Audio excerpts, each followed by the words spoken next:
who's welcomed us again. It really is Songsters. I'm Veronique Mandel. Well, as promised, we're here again at Storytellers Bookstore on Ottawa Street in Windsor.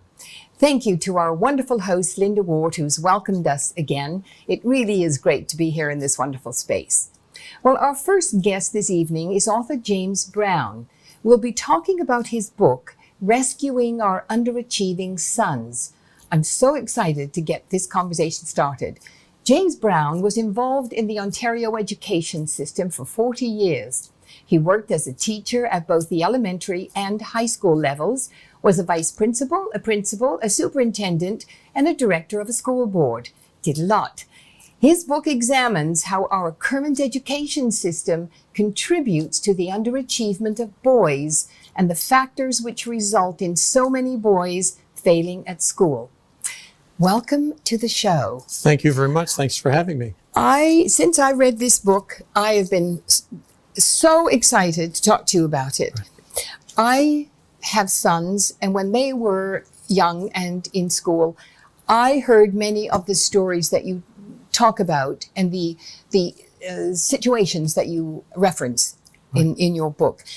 Why are boys underachieving?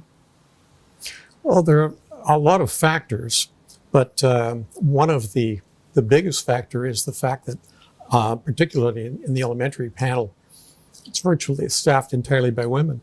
And that's not a criticism of women. It's just a reality that I, as a man, know what it's like to be a little boy, but I don't know what it's like to be a little girl. I have 2 daughters, 3 sons. I have 6 granddaughters. I have 2 great-granddaughters. My head knows what it's like to be a little girl, but inside I don't know. And so the difficulty we have is that part of it is a lack of really grasp of what it's like to be a little boy. The second side of that, the other side of it, is that, like it or not, whether we believe it should be like this way or not, the reality is that children learn role models from, and they learn gender-appropriate behavior from the adults they see. So we have little boys coming home. This is a reality. We have little boys coming home from school as young as 4 saying they don't want to go back to school because school is for girls. Because they don't see any male role models. They don't see any males in that setting, any adult males. Do you ever get the argument, and I mean, I've heard variations on this, that, well, men have been too aggressive and they should be more feminized? It's not a problem of whether men are feminized or otherwise. It's a reality that I learned what men do by as I was growing up, by seeing men. And if I saw a context in which there were men, that was a context I belonged in. So an example is the picture you see of the little boy standing on a chair next to the vanity with his toy razor, shaving as dad is standing doing. Well, my own children did that. My own sons did that. My daughters didn't. Right. Because that's not something that the girls saw as something that dads do. They didn't see it as something that mom does. So what is this causing? What is this underachievement of boys? How is it being manifest? Well, for the first time in history, our generation of boys will be less educated than their fathers were. This first time ever in history, we have a decline in the percentage of boys going to post-secondary education. And this is happening in a time period where post-secondary education and the whole that whole approach is so critical. And yet at this particular point, we've had a 70% increase in the last 10 years in the number of boys leaving secondary school saying, I will never set foot in a school again. So what have we done to them? What have we done when they have come to the end of secondary school education? They're 18 years old. they're now legally allowed to no longer go to school if they choose. And we have an increase in the number of them saying, I'm not ever going back. We have young men who are being offered the opportunity to do post-secondary education paid for in order to enhance their skills. And they can't do it. Psychologically, they can't because they're so traumatized by the experience they've had in our school system. Why don't we have more men teaching? There's some historic factors in this. And interestingly enough, it relates to the surplus number of teachers we have and the job opportunities that are available and so on. What will be the consequences of all of this? Well, the consequence right now is that we're looking at about a 10% unemployment rate among men in their prime earning years. That's what we have now. 10 years from now, it will be more like 20 or 30%. We're looking at massive societal problems that are coming because we're not addressing this issue. In the United States, one of the reasons that Donald Trump was elected was because a large group of people who are unemployed, not counted as unemployed because they're no longer collecting benefits, but are permanently unemployed, said, do we want more of the same, or do we want someone who says we're going to change things? Now, whether you agree with them or not isn't the point. The point is, if you're in that situation where your future is zero, are you going to vote for more of the same? You're going to vote for change. So that's the kind of societal things we're dealing with. Now, it's not only boys that are in difficulty with this. We have a situation where my daughters are going to marry boys who may well be facing long-term unemployment. Are they going to be satisfied being married to a guy who's living in my basement? I mean, that's part of the reality. It's not only the boys that are affected, our daughters are affected, and our whole society is affected. And we're losing all that capacity. We've talked many times about undereducating girls and how our society loses because of it. Well, now we're undereducating boys.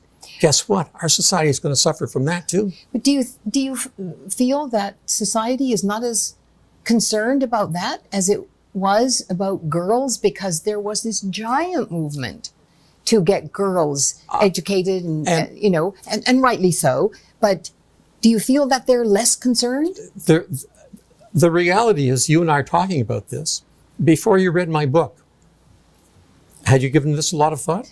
I have to be honest, not since my sons were little. Yeah. And I talked to them last night after I finished your book, and they reminded me of many situations when they were in elementary school when they, all of their young male friends felt that the girls were far more favored than the boys.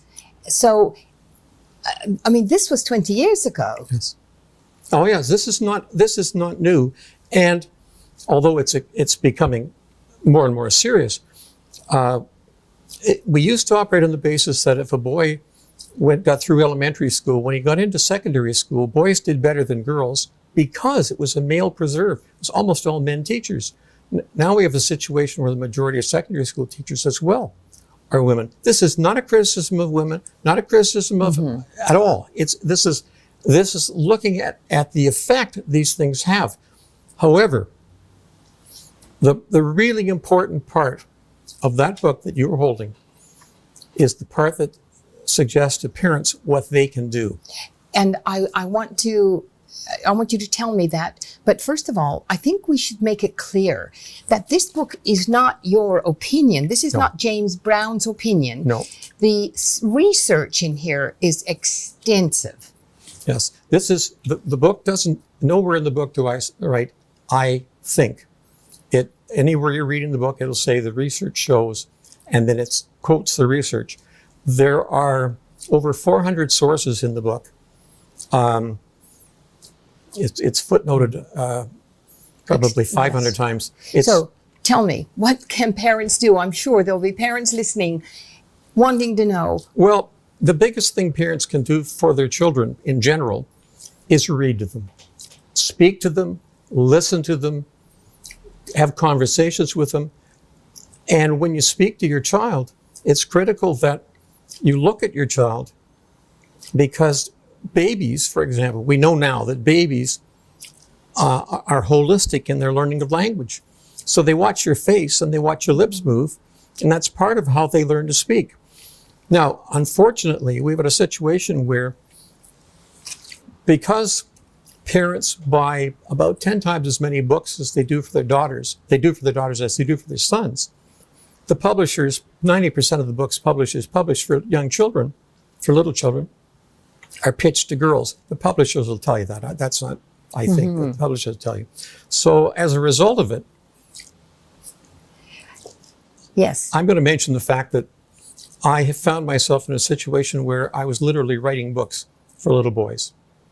And I didn't want to get into the business of writing books for little boys. I mean, that wasn't, I didn't see that as my goal in life, but it became that because the reality was I was talking to parents who said, okay, we agree with you. We should be reading books to our children, books that boys are going to be interested in.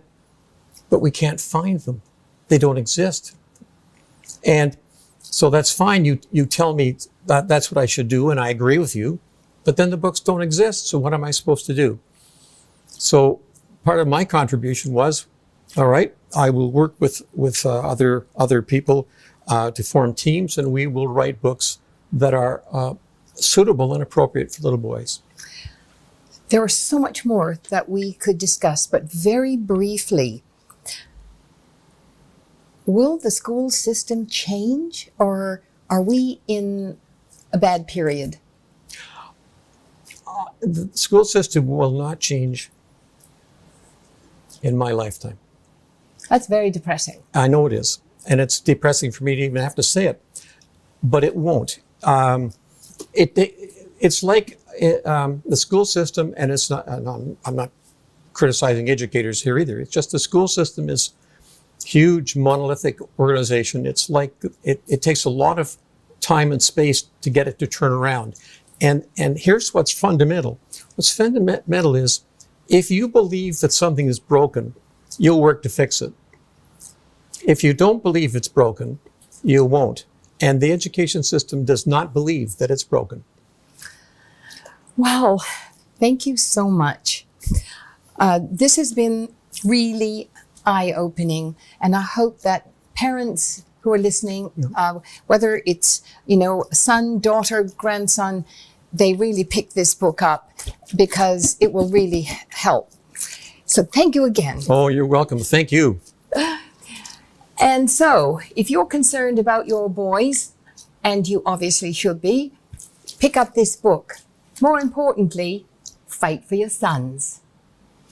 And now, for something very different, my next guest is on a mission to support and inspire women. And I'll introduce you to her in just a moment.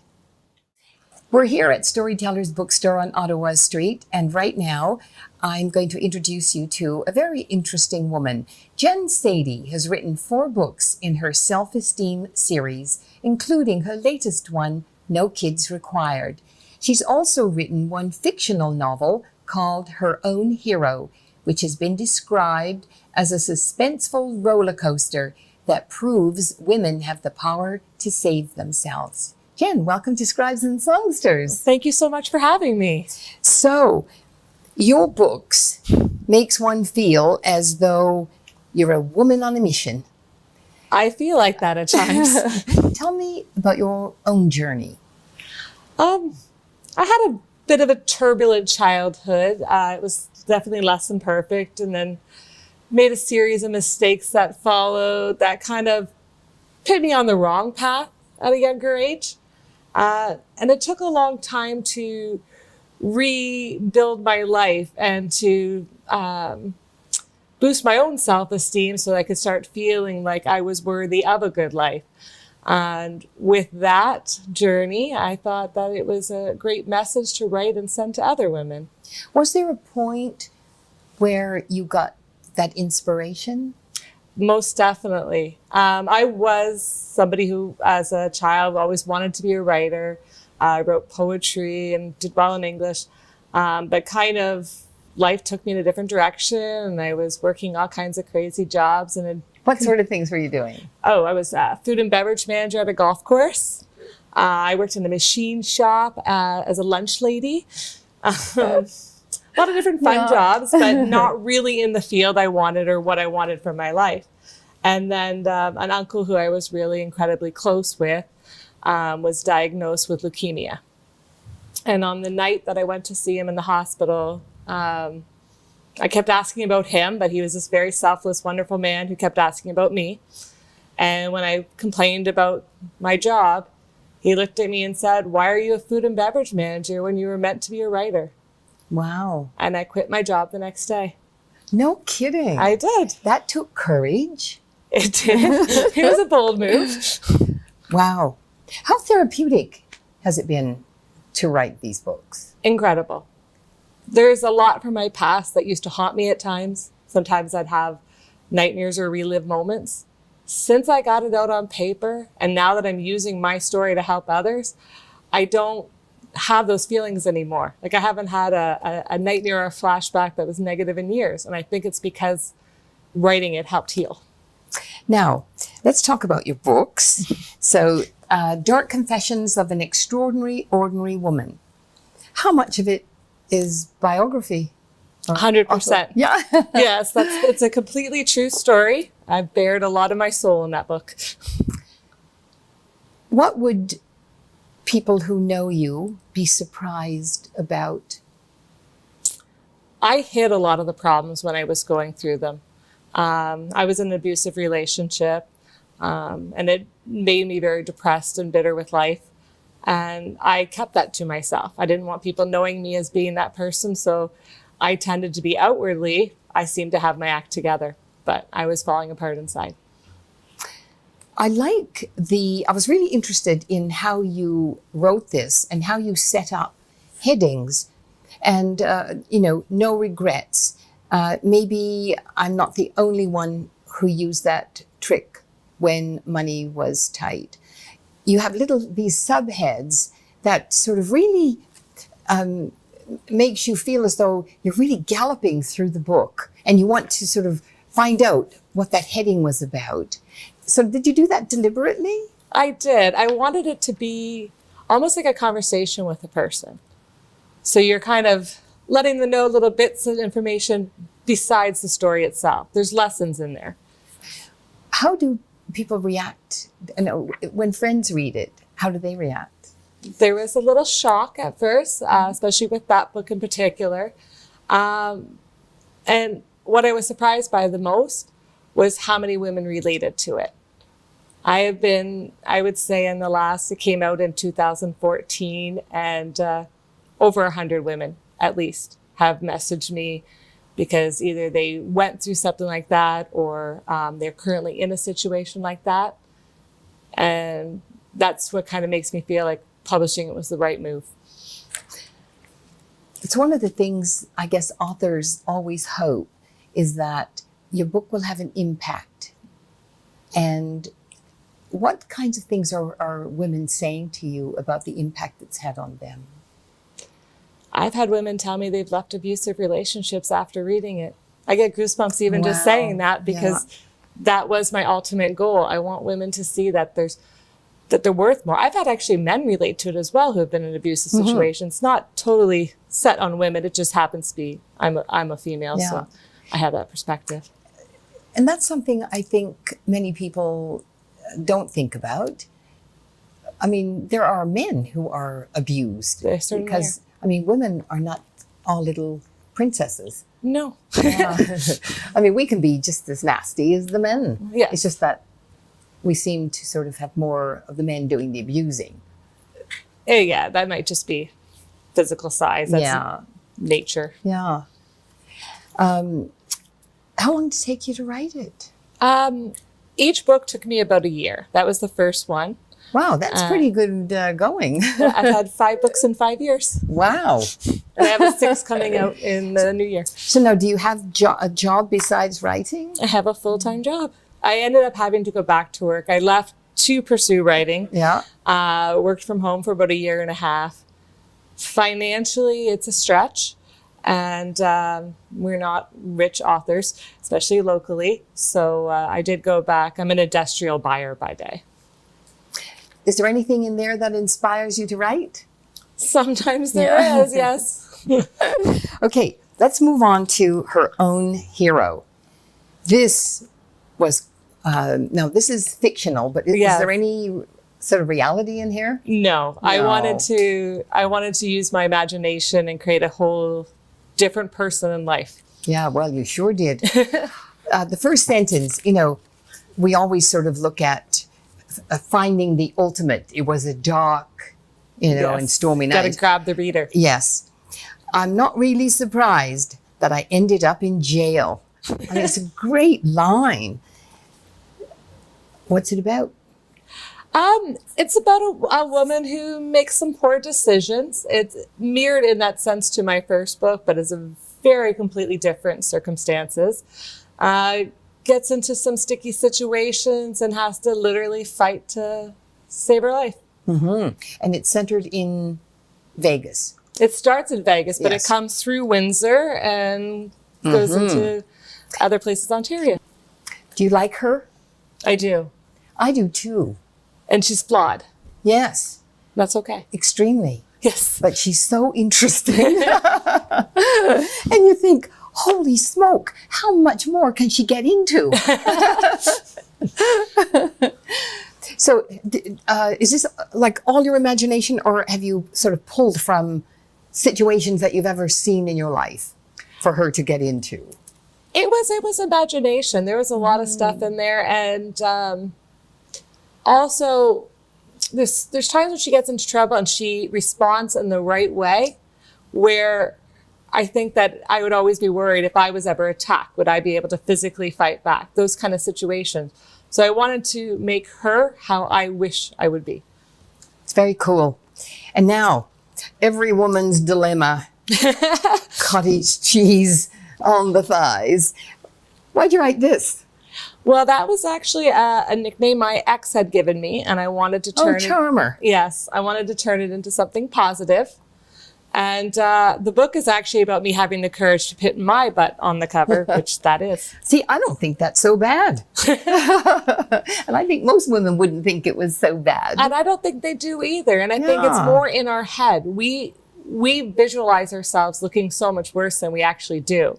And we're our own worst critics when in reality, we're all flawed. So what's it about? It is my up and down battle with the scale. I've been anywhere from 135 pounds to 200 pounds. And I went up and then I went down and I went up and I went back down. And I watched my self-esteem rise and fall with that scale. So I've broken up with the scale now. And that book was why I did it. Yes, I broke up with the scale when I used to have 2 wardrobes. And then when it was going to 3, I thought, we got to get out of this. I've got to get my act together. Now you have a new book. No Kids Required. Yes. Tell me about that, because I don't have that one. I interviewed 20 different women who have chosen to be child-free and told each their stories of the challenges they face, also some of the blessings of their decision, pressure from people. Are they women? What have you found? Are they women who are younger or women who are older who just chose never to have kids? In the book, I interviewed from age 30 to 54. So I had a good range of women. Some knew when they were young, they never wanted kids. Some different circumstances in their life changed their mind about wanting kids. And they all feel good about their decision. That was the ultimate thing. There wasn't a regret. And it was more the pressure that they got that was harming their self-esteem. Were you surprised by any of it? I was surprised by some of it. Some of the comments that people make and the unfounded judgments, or even one of the women in the book, her boss was like sending her out at work and embarrassing her over the fact that she didn't have kids. And I don't think that it's anybody else's business if a woman decides she wants kids or not. It's interesting. I suppose it's because people have always been conditioned to think that, well, all women want kids. Well, I have a lot of friends who have no interest in kids. So, I mean, as you said, it's nobody's business. That's right. Yeah. And nobody regretted it. No, there was one who said that she worried her legacy wouldn't live on, but I know that woman has a powerful legacy. And I think that even I wrote that to her after I read her answer, that I think that we are leaving our legacies in our own way. And it's, you know, if you're an author, that's a way of leaving a legacy behind, or the way you treat people. Did you find that any of the women, if their circumstances were different, they'd have children?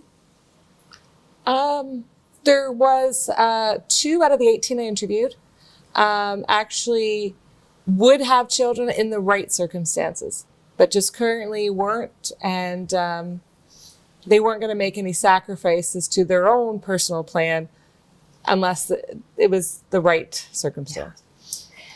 Where can people get your books? They can get them here at Storytellers Bookstore on Ottawa Street. Yep. I love my favorite local bookstore. They are also in the Indigo Bookstore in Tecumseh, and anywhere online, both ebooks and paperback. Congratulations. Thank you. Wish you all the best of luck, and thanks for being here. Appreciate it. Well, as usually is the case here on Scribes and Songsters, there's always so much more to talk about than we have time for. So thank you to our guests, James Brown and Jenn Sadai. And of course, our host, Linda Ward, here at Storytellers Bookstore. Thank you for having us, Linda. We really have enjoyed it. Thank you, Gary and Brian, for putting the show together and all your help. Thank you for watching. We'll do it again, and I hope you'll be here. I'm Veronique Mandel. Talk to you soon.